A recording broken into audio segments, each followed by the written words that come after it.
Kumusta po kayo? Bago po ang lahat, first things first.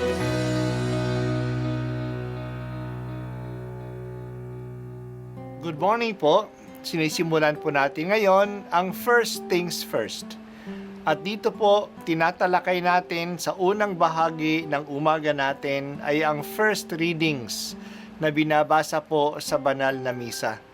Ito pong tinatalakay natin kasi madalas po kasi marami na tayong alam tungkol sa gospel readings. Pero konti po ang nagsasalita sa first readings. Pero ang first readings, bahagi din po yan ng Biblia, ng banal na kasulatan.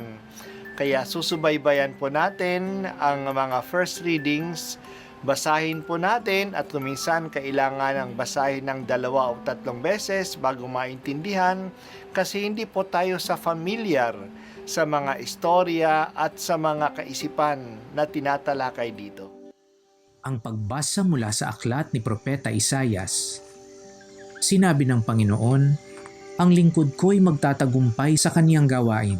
Mababantog siya at dadakilain.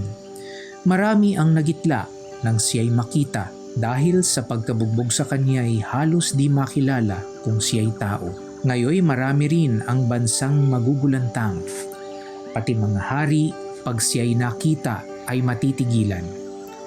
Makikita nila ang di nabalita kahit na kailan at mauunawa ang di pa narinig ninuman. Sagot ng mga tao, sino ang maniniwala sa ibinalita naming ito? Sino ang makapagpapatunay na pinahihintulutan ito ng Panginoon? Kalooban ng Panginoon na ang kaniyang lingkod ay matulad sa isang halamang natanim sa tuyong lupa. Walang katangian o kagandahang makatawag pansin. Wala siyang taglay na pang-akit para lapitan siya.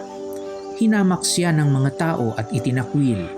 Nagdanas siya ng sakit at hirap. Wala man lang nagtapon ng sulyap sa kanya. Hindi natin siya pinansin. Para siyang walang kabuluhan. Tiniis niya ang hirap na tayo ang dapat magbata. Gayon din ang kirot na tayo sana ang lumasap. Akala natin ang dinanas niya'y parusa sa kanya ng Diyos. Dahil sa ating mga kasalanan, kaya siya nasugatan. Siya ay binugbog dahil sa ating kasamaan. Tayo ay gumaling dahil sa pahirap na tinamo niya. At sa mga hampas na kanyang tinanggap, tayong lahat ay parang mga tupang naligaw. Nagkanya-kanya tayo ng lakad. Ngunit inibig ng Panginoon na sa kanya ipataw ang parusang tayo ang dapat tumanggap. Siya ay binugbog at pinahirapan, ngunit di tumutol kahit kamuntiman. Tulad ay korderong hatid sa patayan. Parang mga tupang hindi tumututol kahit nagupitan, ni hindi umimik kahit kaputok man. Nang siya'y hulihin, hatulan at dalhin sa dakong patayan, wala mang nangahas na ipagsanggalang. Wala man lang dumamay. Siya ay pinatay dahil sa sala ng sangkatauhan. Siya ay inilibing na kasama ng masasama at mayayaman. Bagaman wala siyang kasalanan o nagsabi man ng kasinungalingan. Sinabi ng Panginoon, ang kaniyang paghihirap ay kalooban ko. Inihandog niya ang sarili upang sa pamamagitan noon ay magkaroon ng kapatawaran. Dahil dito'y mabubuhay siya ng matagal. Makikita ang lahing susunod sa kanya. At sa pamamagitan niya'y maisasagawa ang aking panukala. Pagkatapos ng pagdurusa, lalasap siya ng ligaya. Malalaman niyang hindi nawala ng kabuluhan ang kaniyang pagtitiis. Ang aking tapat na lingkod at lubos kong kinalulugdan. Ang siyang tatanggap sa parusa ng marami. At alang-alang sa kanya, sila'y aking patatawarin. Dahil dito, siya'y aking pararangalan, kasama ng mga dakila, pagkat kusang loob niyang ibinigay ang sarili at nilasap ang kaparusahan ng masasama. Inako niya ang mga makasalanan at idinalangin sila'y patawarin. Ang salita ng Diyos. Salamat sa Diyos. Ngayong Biyernes, inaalaala natin ang pagpapakasakit at pagkamatay ni Jesus. Ito ay nangyari sa Jerusalem at sa Golgotha, isang burol na noon ay nasa labas ng muog ng lungsod ng Jerusalem.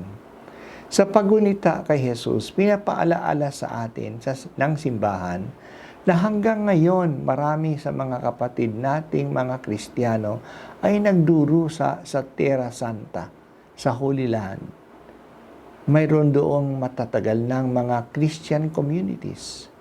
Kahit na sila ay nasa ilalim ng mga Muslim na higit na 1,000 taon, 1,300 taon, na natili pa rin sila sa pananampalataya kay Kristo. Mas lalong mapanganib ang kanilang kalagayan ngayon. Ngayon nakakaranas sila ng pang-aapi galing sa mga Hudyo, galing sa bayan ng Israel. Inaagaw ang kanilang mga lupa at gusto silang paalisin sa Holy Land. Sa pag-alaala sa kanila, sa buong simbahang Katoliko, mayroon na tayong collection, second collection para sa Holy Land upang tulungan ang mga Kristiyano doon. Ngayong araw, binasa natin ang ika-4 na servant song. Ito ang huli at pinakamahaba na awit ng lingkod ni Yahweh at siya rin ang pinakamaliwanag na paglalarawan ng kahirapan ng Panginoong Hesus. Inilalarawan dito ang mga huling sandali ng buhay ni Hesus. Dahil sa pagkabugbog sa Kanya, halos hindi na siya makilala ng mga tao. Hinahamak siya ng mga tao at itinakwil. Nagdana siya ng hirap o sakit. Oo, tiniis niya ang hirap na tayo dapat ang nagbata. Ang tingin ng marami na siya ay pinarusahan ng Diyos. Pero sa totoo lang, dahil sa ating mga kasalanan, kaya siya ay sinugatan. Ang mga hampas na tinanggap niya ay para sana sa atin. Binugbog siya pero hindi siya umimik. Hindi siya tumutol. Siya ay pinatay dahil sa kasalanan ng sangkatauhan. Inihandog niya ang sarili upang sa pamamagitan nito magkaroon ng kapatawaran. Ito ay ang gusto ng Diyos.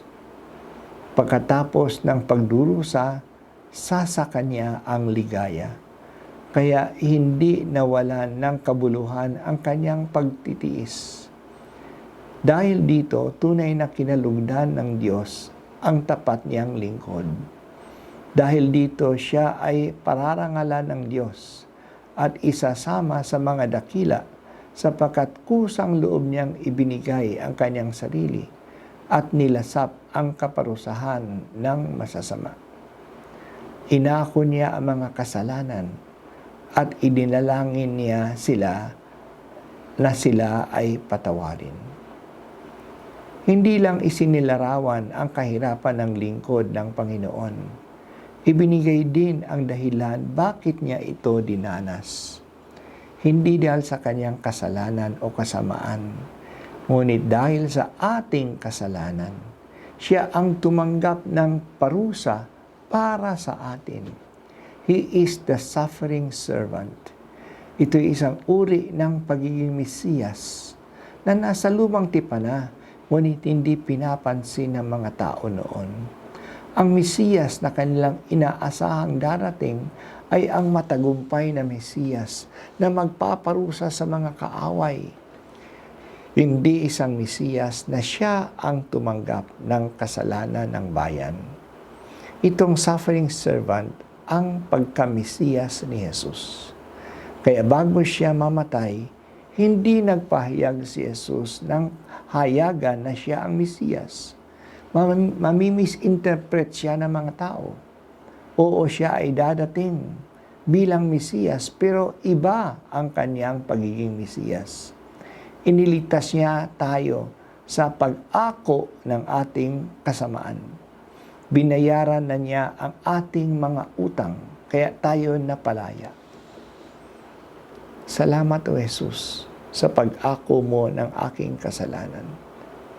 Salamat sa pagtanggap ng mga parusa na para sana sa akin. ikaw ay nasaktan dahil sa aking kasamaan. Talagang mahal mo ako.